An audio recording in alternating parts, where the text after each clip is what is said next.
Kakailian amuyo kadian as kanti umno a posture, anyaman ti posisyon, nakatugaw man wenno nakatakder, nakadata wenno nakasikig.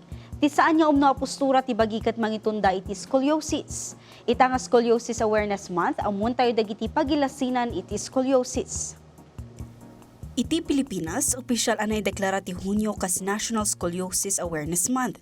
Baban iti Proclamation No. 620 iti 2018 nga indauluan ti Department of Health. Tinawon da iti a kampanya iti panangipamaysa iti kinapatag ti early screening, proper posture kan panangputod iti stigma iti spinal deformities. Progresibo a medical condition ti scoliosis, ang mailasin babaan ti abnormal lateral wenno panagbalin a sideways ti spine. Gagangay nga adaan iti natural a kurba ti spine manipod iti sango agpalikod.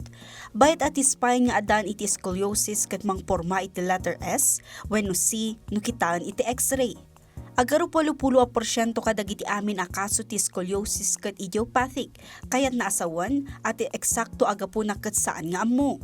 Saan agapuanan dayta ti panangawit kadagiti nadagsan a backpack, nakapoy a posisyon ti panagturog, wenno babasit apan nakadangran iti sports, nupay ti nakapoy nga ugali ti postura mabalin a pakaruan na ti panakabanog ti spine. Kadawyan ang mangrugi ti scoliosis iti tawon at 10 to 15 years old, nga mabalin niya ag-develop kadagiti nataengan gapu iti spinal degeneration.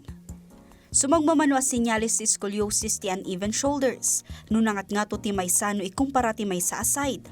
Uneven waistline wenno nunangat nga to matlaang ti maysa apading wenno hips no ti maysa. Kano sana nakasentro ti ulo iti bagi.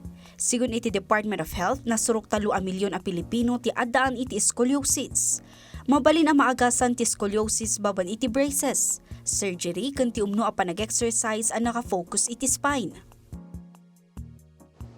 Ipaganan nga ti DOH tinasapa apan nakaduktal iti postura dagiti ubing no sana maagasan ti scoliosis ket kumaro kan mabalin amang pusak iti barukong nga agtungpal iti napaut a sakit ti bukot, physical deformation kan mabalin ang makapatay gapu iti komplikasyon iti bara wenno puso.